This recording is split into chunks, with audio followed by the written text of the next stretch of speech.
भाई जब आपने हमारे मंदिर को तोड़कर मस्जिद बनाया तब तो हम बिलक रहे थे। अब आज आप बिलकिए, हम आपकी मस्जिद को तोड़ेंगे। इनके कान में यदि सुनने की क्षमता नहीं है तो मैं कान में तेल डाल दूंगा। कौन सुनेगा नहीं कि नरेंद्र मोदी वहां चादर हर साल चढ़ाते हैं। आप छोड़ दीजिए हमको, दिल्ली के अंदर आपका पतन कर दूंगा, आपकी सत्ता का मैं पतन कर दूंगा। सत्य और अहिंसा, औरंगजेब में आप में कोई अंतर नहीं है।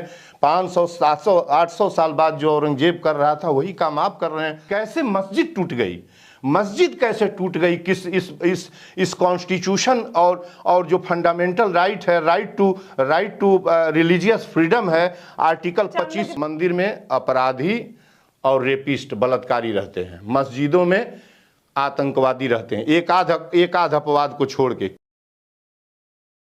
नमस्ते, मैं पल्लवी हूं और आप भारत एक नई सोच देख रहे हैं। सच में हम विश्वगुरु बन चुके हैं और कई ट्रिलियन की इकोनॉमी हमारी हो चुकी है और देश में अब कोई ऐसे मुद्दा ही नहीं बचा है, इसलिए हमें जमीन खोद कर अब मुद्दे निकालने पड़ रहे हैं। अभी जो हुआ संभल में वो आप सभी के सामने था और इतने में भी शायद संतोष हो जाता हुक्मरानों को तो अलग बात थी, लेकिन अब एक नए मस्जिद की तलाश में मस्जिद के अंदर जो है वो जमीन के अंदर मंदिर है, इस तरीके के दावे किए जा रहे हैं। अब ये जो मामला है वो वही वाली मस्जिद है जहां मोदी जी हर साल चादर भेजा करते थे, इस आस में भेजा करते होंगे कि शायद गंगा जमुना तहजीब बची रहे।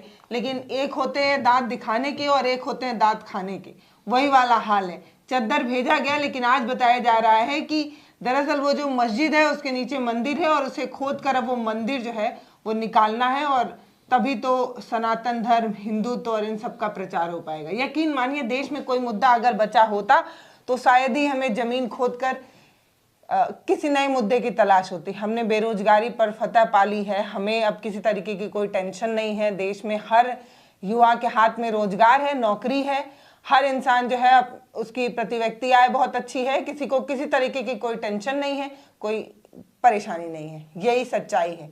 अगर ये सच ना होता तो शायद ही इस तरीके की चीज देखनी पड़ती। आपका बहुत स्वागत है। हमारे साथ संपूर्णानंद मल जी हैं। ये सच बात है ना कि अब हमारे पास कोई मुद्दा नहीं बचा है। हमने नौकरियां पा ली हैं, हमारे देश में बेरोजगारी, भूखमरी, गरीबी सब खत्म हो चुकी है, हम विश्वगुरु बन चुके हैं और हमें नए मुद्दे के लिए जमीन के अंदर खोद के वहां से मंदिर निकालना पड़ रहा है, नहीं तो और कोई बात नहीं है। आप इसको कैसे देखते हैं? वेलकम पल्लवी और विजेंद्र को भारत एक नई सोच जैसे एक पूर्वांचल और कहें देश का चैनल है जो इस तरह की बातों को उठाती रहती हैं। और बहुत अच्छा, आपने बहुत सारे सवाल कुरेद दिए।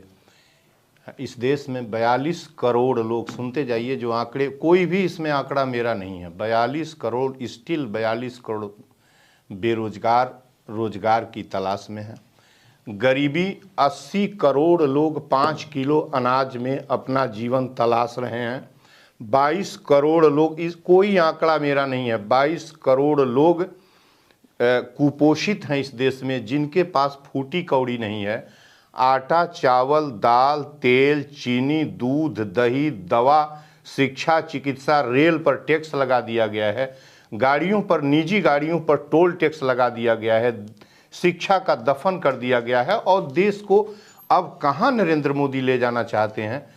ऐसा तो मुल्क हमने तो सोचा भी नहीं था कि नरेंद्र मोदी यहाँ इस मुल्क को पहुँचा देंगे कि कब्रिस्तान वो मस्जिद नहीं है। आटा, चावल, गेहूं, कहाँ हम रोजगार, जी, स्वास्थ्य, इसकी बात करते हैं, लेकिन उससे फर्क पड़ता है किसी को जमीन पर भी। मैं देख रही हूँ कि संभल वाली घटना हुई तो सोशल मीडिया पर लोग लिखने लगे कि जब मंदिर तोड़कर मस्जिद बनाया गया था तो आज मस्जिद तोड़ा जा रहा है तो कुछ लोगों को मिर्च क्यों लग रही है? भाई जब आपने हमारे मंदिर को तोड़कर मस्जिद बनाया तब तो हम बिलक रहे थे। अब आज आप बिलकिए, हम आपकी मस्जिद को तोड़ेंगे। देखिए, तो ये वाला सेलिब्रेशन। देखिए पल्लवी जी, वो जो गधे मूर्ख लोग हैं, गधे मैं कहूँगा इसलिए कि पढ़ना लिखना चाहिए।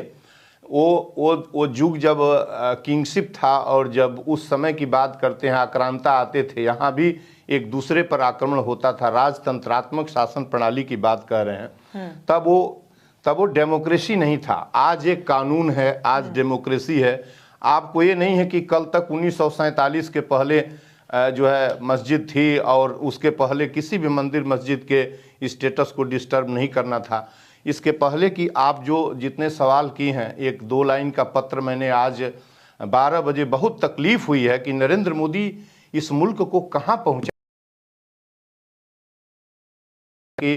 अभी भी वक्त है। आप फौरन पूरे देश को 142 करोड़ लोगों को संदेश दीजिए कि हम जो है हम सबकी जो है सबके अब कोई मस्जिद के नीचे मंदिर की तलाश खोदी नहीं जाएगी। मैंने निवेदन किया है पत्र में, कुछ ऐतिहासिक फैक्ट्स भी मैंने प्रेसिडेंट ऑफ इंडिया को लिखा है, लेकिन इस महान मुल्क को हो क्या गया है। गांधी और भगत सिंह, अंबेडकर और कलाम के इस महान मुल्क को ये न जाने कहाँ नरेंद्र मोदी ले जाना चाहते हैं, न जाने कहाँ सत्ता के लोग ले जाना चाहते हैं। मैं उस पत्र को पढ़ दूं, फिर पल्लवी के साथ एक विस्तारित डिबेट करूंगा। और मैं किसी समय दिल्ली पहुंच सकता हूं। मैं जाके करेंगे क्या? सुनने वालों ने ये बात सोच रखी है कि उन्होंने कान में तेल डाल लिया। अब जो बुद्धिजीवी लोग हैं वो चिल्लाते हैं। ये अंग्रेजों से ज्यादा, ये रेमजे मैकडोनल्ड से ज्यादा बहरे नहीं है नरेंद्र मोदी। जब ब्रिटिश प्राइम मिनिस्टर था 1931 में और गांधी गोलमेज कॉन्फ्रेंस में गए थे, ये इरविन से गई गुजरी सत्ता वायसरायल्टी नहीं ना भारत के अंदर प्रिवेल कर रही है कि हमारी बात में इनके कान में यदि सुनने की क्षमता नहीं है। तो मैं दिल्ली में सच बता रहा हूं, सत्य अहिंसा के और तिरंगे के साथ जिस दिन दिल्ली की सड़क पर उतरूंगा पल्लवी, उसी दिन इन लोगों के कान में तेल डाल दूंगा। कौन सुनेगा नहीं। जितना अधिकार इस देश के हुकूमत पर उनका है उतना अधिकार हमारा है। डेमोक्रेसी उतनी ही हमारी है। कॉन्स्टिट्यूशन को हम ऐसे ही हत्या होने देंगे कॉन्स्टिट्यूशन का? पहले मैं एक छोटा सा पत्र आपके मीडिया के माध्यम से इस देश को और लोगों को कहना चाहता हूं कि हिंदुस्तान ये नहीं है जो आप देखना चाहते हैं और जो देख रहे हैं। मत बहिए इनकी इशारों में, इनके बात में न आइए। और जितने ही आप खोदिएगा मंदिर जमीन के नीचे से शिव और शंकर और दुर्गा और राम निकालिएगा, उतने ही बेरोजगार, उतने ही गरीब, उतने ही फटे हाल, उतने ही आपके बेटी बहनों का बलात्कार वो बढ़ता ही जाएगा। वहां से ध्यान हटाने के लिए सारा काम हो रहा है इस देश के अंदर। पर जिनके पास नौकरी नहीं है वो भी तो कुछ नहीं बोल रहे हैं, जिनके पास रोटी नहीं है वो भी तो कुछ। पल्लवी, वो लोग नहीं बोल रहे हैं। 80 करोड़, 100 करोड़, 102 करोड़ लोग ऐसे हैं जो काम करके मर जाते हैं शाम को, पढ़े लिखे नहीं है।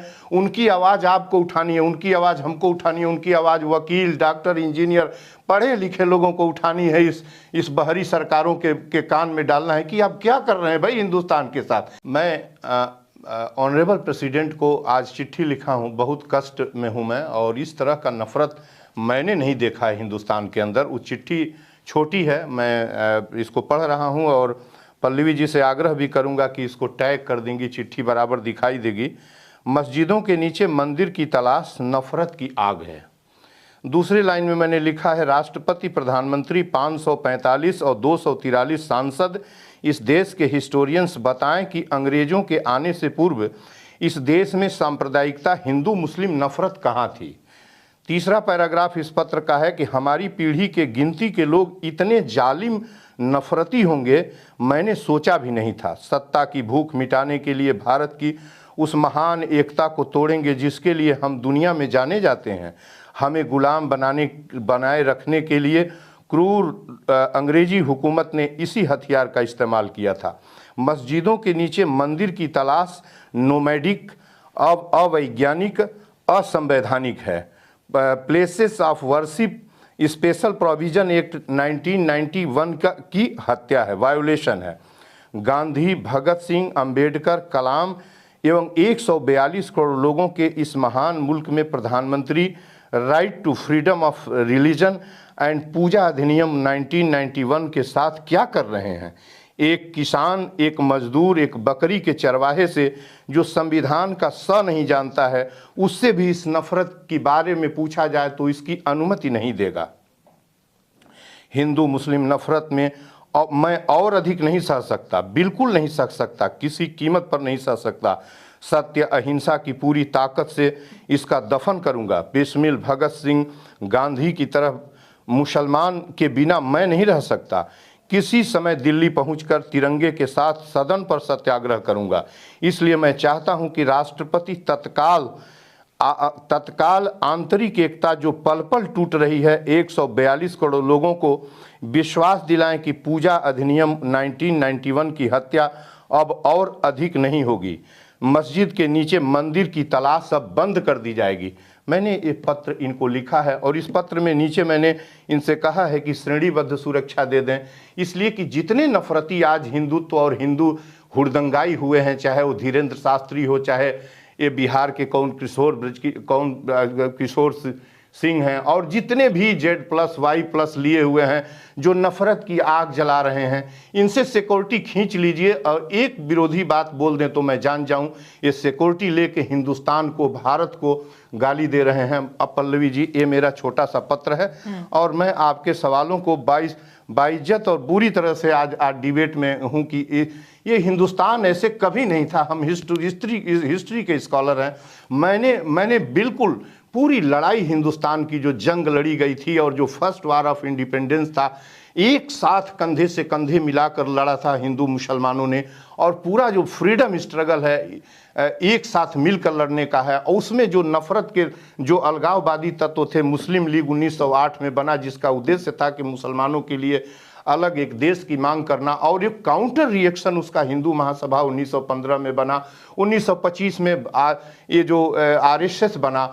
ये दोनों कभी भी नेशनल मूवमेंट में साथ नहीं थे। ये दोनों ही अलगाववादी तत्व थे। एक काउंटर रिएक्शन में खड़ा हुआ था और एक जो है प्रीडोमिनेंटली जो है वो प्रारंभ से ही मांग कर रहा था। जब बंगाल को कर्जन ने बांट दिया 2 भागों में, उसके बाद ही से एक स्वर्ग चालू हो गया था कि लगा कि अब देश। लेकिन आज ये कहाँ लेके चले जा रहे हैं, किस फायदे के लिए आप उस जगह में जिस दरगाह, और आपको सुधार दें वो मस्जिद नहीं है, वो दरगाह है, पहली दरगाह है जो इन्होंने जो जितना और अयोध्या में जो काम हुआ था, जो वर्शिप एक्ट 1991 बनी थी, उसके 6 महीने के बाद 6 दिसंबर 1922 को अयोध्या में बाबरी मस्जिद गिरा दी गई। वो पहला एक ऐसा टर्निंग पॉइंट था जहां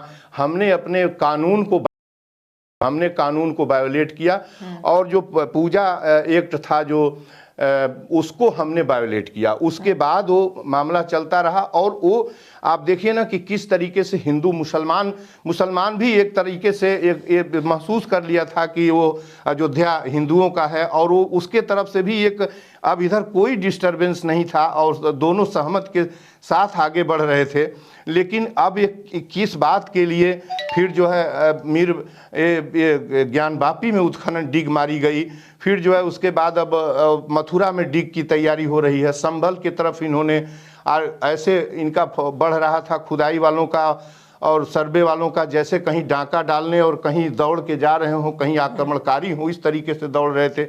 और पहुँचते पहुँचते वो इस्लाम पंथियों का वो महान स्थल है जहाँ दुनिया भर से लोग आते हैं। वो ख्वाजा मोइनुद्दीन चिश्ती की दरगाह है। वो कोई मस्जिद नहीं है, वो दरगाह है जहाँ सभी महान संत थे 13वीं सदी के और ईरान से आए हुए थे, और यहाँ सभी छोटी मोटी हिंदू रियासतें वहाँ पहुँचती थी, और इस्लाम वाले तो पहुँचते ही थे, सभी पहुँचते थे। उनके नाम पर तमाम बादशाहों ने अपने बेटे का नाम रखा। किसी ने अंधविश्वास ही है वो, लेकिन किसी ने ये पुत्र की कामना की तो वहाँ चादर चढ़ाई। और जैसा कि आपने बताया, हम तो नहीं जानते कि नरेंद्र मोदी वहाँ चादर चढ़ाते हैं, और इससे घटिया किस्म की बात कुछ नहीं हो सकती नरेंद्र मोदी के लिए। क्या आप इतिहास में किस तरीके से अपना स्थान दर्ज कराना चाहते हैं? क्या मोहब्बत इस देश का छीन लेंगे? क्या हिंदू मुस्लिम एक तरीके से नहीं रहने देना चाहते हिंदुस्तान को? क्या 80 बनाम 20 करके जाएंगे क्या? और ये हिंदुस्तान 80 बनाम 20 का देश नहीं है। मैं पूरे इतिहास के पन्नों को बताऊंगा, और जिसको बहुत ज़्यादा दिक्कत हो रही हो वो जो है great war of independence 1857 BD Savarkar की पुस्तक पढ़ ले।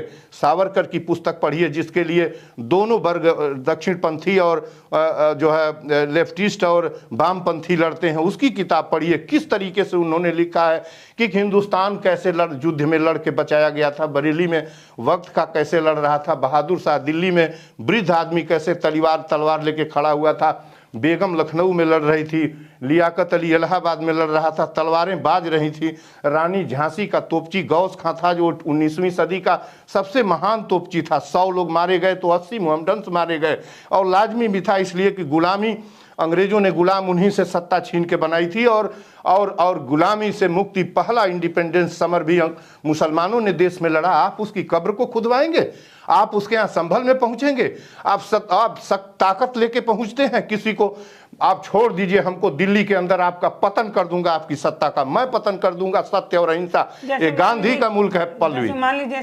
जैसे मान लीजिए कुछ पार्टियां हैं, कुछ सरकारें ऐसी हैं जो इस तरीके का एजेंडा चला रही हैं, ठीक है मान लेते हैं, लेकिन वो अदालतें जो इस तरीके के पिटीशन पर मुहर लगा रही हैं, वो अदालतें जो बार बार इस तरीके के पिटीशन को कह रही हैं कि हाँ जाइए खोद के देख लीजिए मंदिर है कि मस्जिद है। अब जैसे संभल वाली जो संभल वाला मामला, मैं आपका प्रश्न समझ गया पल्लवी। एक पिटीशन होता है और उसमें तुरंत मैं आपका प्रश्न समझ गया। अदालतें भी तो कहीं ना कहीं, अदालतें कहीं बाहर से नहीं आती हैं पल्लवी, हमारे आपके बीच से जाती हैं, और जब इनकी नियुक्ति होती है हायर जुडिशियल में नियुक्ति होती है तो यहीं से वकील और इनका पैनल इनिशियल लेवल पर जो हाई कोर्ट में जो वकील होते हैं यही उसमें जाते हैं, तो ये प्रभावित है, पूरी जुडिशियरी भी प्रभावित है। और वो लोग जो जज बने हैं ना समझिए कि उनके पास इतिहास की जानकारी है। डिस्ट्रिक्ट जज था ना चंदौसी अदालत जी, छोटा, उसको तो पढ़ के गया, डिस्ट्रिक्ट जज है तो जुडिशियल सर्विस पढ़ के आके परीक्षा दे के आया है। उस जज को उन्हें तो पता होगा ना, बिल्कुल उस जज को बिल्कुल उस जज को मालूम है कि वर्शिप एक्ट जो है, जो पूजा गृह वर्शिप एक्ट है, प्लेसेज है, वर्शिप प्लेसेज एक्ट जो प्रिवेंशन एक्ट है, वो कोई एक्ट नहीं, preventive measures have been taken in 1991 by the parliament. वो कानून इसलिए बना था कि आप उनको पता चल गया था 91 में, 88 से ही अयोध्या में चालू हो गया था खुराफात, तो सरकार को पता चल गया था, नरसिम्हा राव की सरकार थी कि समथिंग जो भी होगा हैव बीन हैपेंड, तो उसने क्या किया कि एक एक्ट बना लिया कि ये टूटेगा नहीं, लेकिन उसको वायोलेट करके तोड़ा गया, तो कानून तो वहीं वायोलेट कर दिया गया। सब टूटा था तब ये कहा गया था कि ये एक अपवाद होगा, इसके बाद ऐसी घटना दोबारा बहुत हुई थी, और हुआ भी कि 30 वर्षों तक आप देखिए ना कि हुआ नहीं। इसकी जड़ कहां से चालू हुई?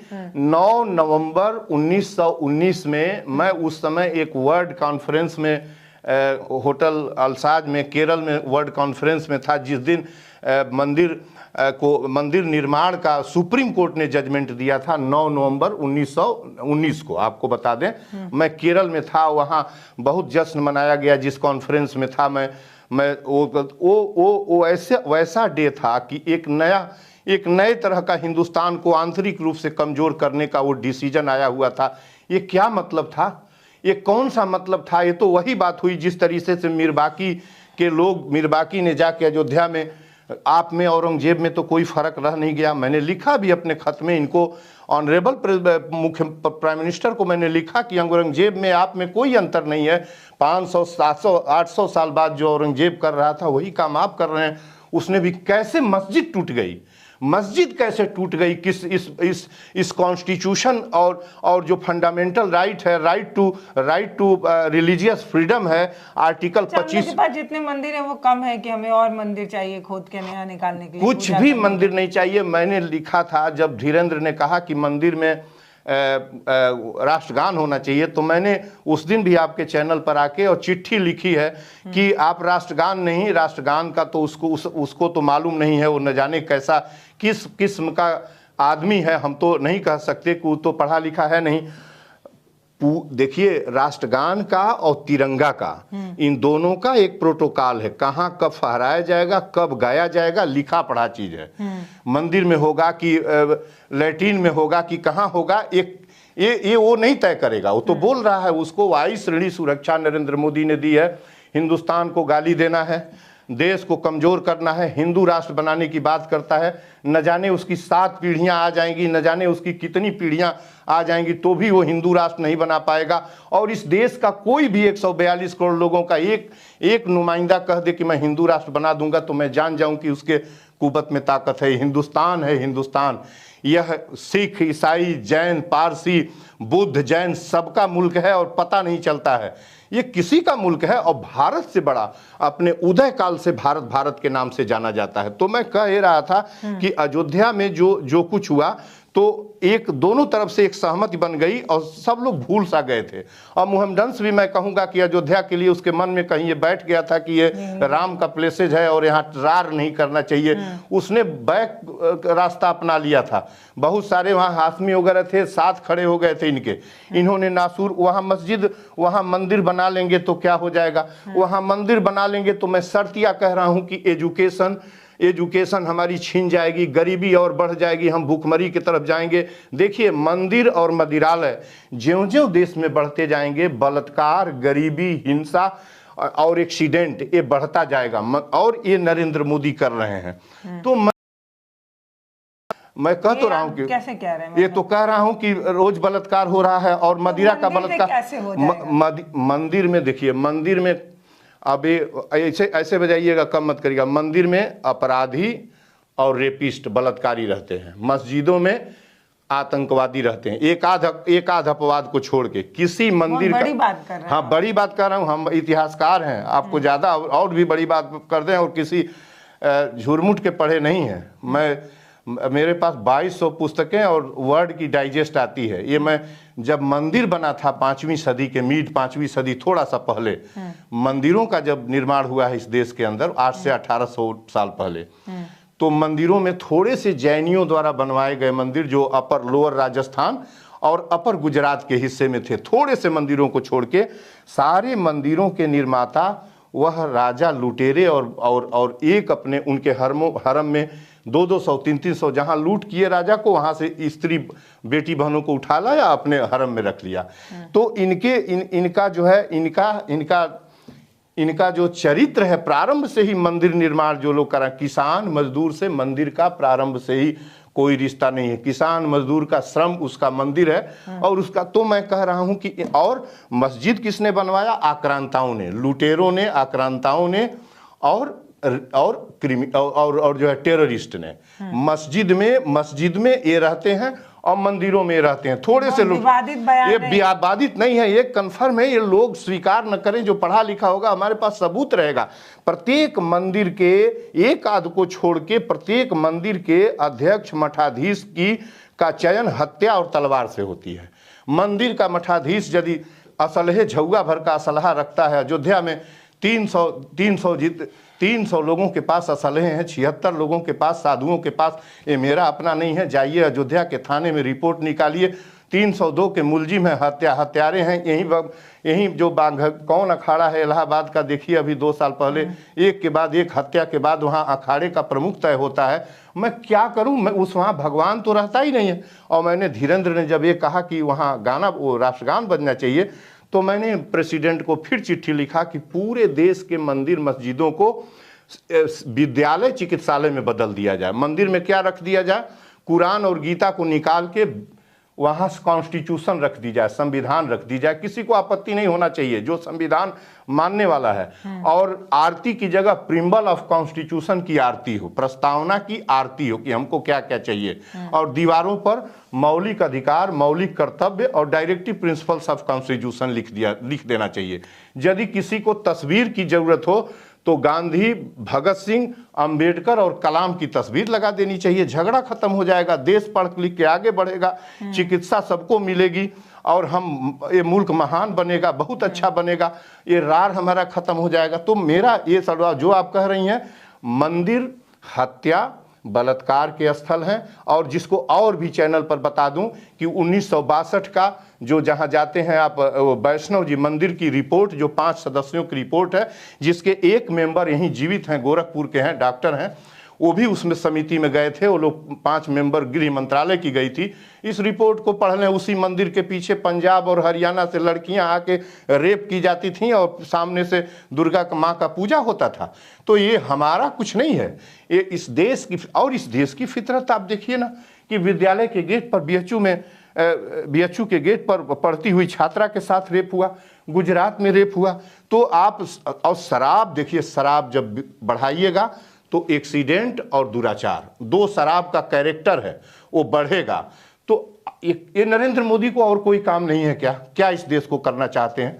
सत्ता की भूख मिटाने के लिए और सत्ता पर बने रहने के लिए इस हिंदुस्तान को क्या कर रहे हैं आप? ये गांधी का, ये भगत सिंह का मुल्क है। जब जेल में उनसे कहा गया तो भगत सिंह ने कहा कि मुहम्मदन का बनाया खाना मैं आज खाऊंगा, जब उनसे 1 दिन पहले वो तो ला भी नहीं पाया, उनकी फांसी हो गई। जब गांधी से पूछा जाता था तो कहते थे कि मेरे एक हृदय में मुसलमान बसता है, दूसरे में दलित और हरिजन बसता है। ये उन लोगों का मुल्क है। कलाम जैसे व्यक्ति का, दुनिया के उस महापुरुष का व्यक्ति है जो गांधीवादी युग के प्रतिनिधि थे। और लेकिन ये सब चीजें बोलने में, सुनने में, पढ़ने में अच्छी लगती हैं, पर समाज तो वह अच्छी लगती हैं क्या? वो तो मंदिर समाज जो ऐसा बनता जा रहा है, तो ये समाज वही लाएगा जो वो दिल दे रहे हैं खजड़ी बजा के, और जो है मंदिर और दुर्गा पूजा और गणेश पूजा और वो वंदना, और उसके बाद हुड़दंग और एक से एक जो एक कावड़िया हैं किस तरीके से फूल बरसाना, और एक से एक अश्लील गाली देते, डीजे बजते हुए, और यही समाज खोज रहा है। तो ये हम नहीं खोजते हैं, और समाज